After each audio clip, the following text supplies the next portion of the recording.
Hello Year 10. I'm going to talk you through today our next PowerPoint. I've titled it The Photographic Still Life, and of course that fits under the umbrella title of our GCSE theme, Beginning and End. When we think about still life, you already actually have been making photographs that fit within the format of still life when you photographed your fruit over the 7-day period or over 7 photographs. And perhaps unbeknownst to you, you were already thinking about particular formats and conventions that belong to still life. Now, still life has been a study of art really for as long as people have been interested in objects through art. And if we think about those traditional conventions, often the objects we see in still life have their own symbolic value, they have their own meaning. In our work, what we're going to do is we're going to consider lighting conditions. We're going to focus on quality of shadow. That's specific to this week. And that is going to be as important to us as much as surface texture and colour.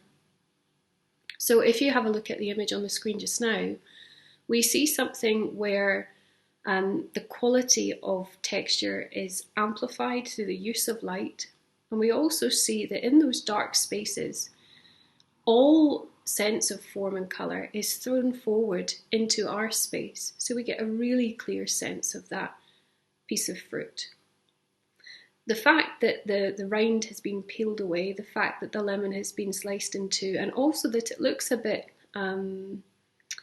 glossed or glazed, creates the illusion, in my opinion, that it's actually very important. Now, isn't that a strange thing? How can this piece of fruit actually be that important? Well, the truth is that probably on its own it's not, but because of the way it's been photographed, because of the way it's presented to us within the frame, we get the impression that actually there's something of deep significance about this particular item in this particular place at this particular time. So, when we look at still life, we could look at all kinds of different artists from all periods of art history, but most importantly for us in our theme of beginning and end, we're going to look at a painter called Pieter Claesz, and he belongs to the Dutch Golden Age. So that's a period in art history, or indeed history generally, where there was a real return to understanding mortality through appreciating riches and how they are linked to our sense of vitality as humans. And his paintings really raise questions about abundance, how vanity is so human, and how also it keeps us away from our knowledge of the certainty of death, for example, which all sounds like very cheery stuff, but is actually very, very important to how art history made movement and progressed forward into a more modern age. The morality of modern life, if you look at the painting here on the screen, isn't in our faces really. It's something that is much more subtle. We know that Claesz is asking us to understand something about our own mortality because of the inclusion of the skull, for example. But he's also included objects from his own contemporary life. So his life in the 1630s and 40s, for example, would have been rich with knowledge of travelling overseas, for example. There would have been lots of trade with faraway and exotic seeming places. There was a big movement also in educating even the poorest people in Holland at that time, and that there was a return or reformation of Protestantism. So we're looking at objects there where we're dealing with symbols of death, we're dealing with symbols of affluence and abundance, we're dealing with symbols of life. We're also looking at a painting that's highly accomplished, and its own way is also showing us, Pieter Claesz is telling us how incredibly skilled he is as an artist. He's using tone and colour with an expert hand and eye. He has captured the sense of glass, for example, and reflected surfaces very cleverly. And for us as photographers, though we're not applying paint to a canvas, we do have to still consider those values as being fundamental to how an image is built by us. So today, the task I set is one that will require you to set it up. It will require you to plan a little bit. And I want you also, in what we're going to do, to consider the visual elements. In this painting, I want us to look at the vantage point, the lighting, the composition of objects, the symbolism of each object. Now, I'm only going to ask you this week again to photograph one item or a very small collection of items. You don't need to have fancy things at home.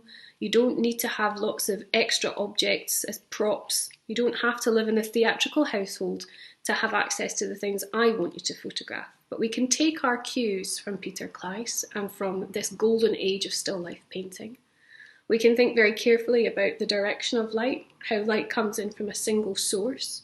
And we can think also that shadows are a fundamental element of what we shoot. And here is your actual task. So you are going to make 4 perfect still life photographs of fruit. You're going to isolate the fruit against a plain black background. Now that is where we move away from what we were doing last week. And you're going to use single source lighting. Now, I didn't specify about lighting in your last set of tasks, but this time what I want you to do very carefully is light from one point. So that could be with a torch, it could just be with a simple lamp or an angle poise light. It doesn't have to use fancy studio lighting or rigs the way we would do in school. You're going to create deep shadows with that single source light, and you're going to plan your composition carefully to fill the frame, but also to allow for shadows being an essential part of the image. So you're not going to crop away what we might think of as significant shadows. I do want you to try and create a sense of mystery and darkness. Now that goes back to this sense in Claesz painting, for example, of mystery, but also death, of the idea that things emerge from darkness into light. And I would like you to think that you play with light, that I can see evidence in your work of a student who understands how to control light to the best of their ability and to make the most of the object that is illuminated. You're going to upload your work to your website and you're going to create a new page that you're going to title Still Life. And for Stretch and Challenge, you're going to annotate those slides with reference to Still Life, with reference to Pieter Claesz, and perhaps also with the inclusion of images that are from the still life format. If we were in school, of course, I would be demonstrating how to do this. So I've shown you here a photograph of my very basic setup. You can see on the screen in the first image, the plate, the grapes. I had some black fabric, I taped it with masking tape to the wall, and I just used a very, very basic bedside table lamp. I asked for help.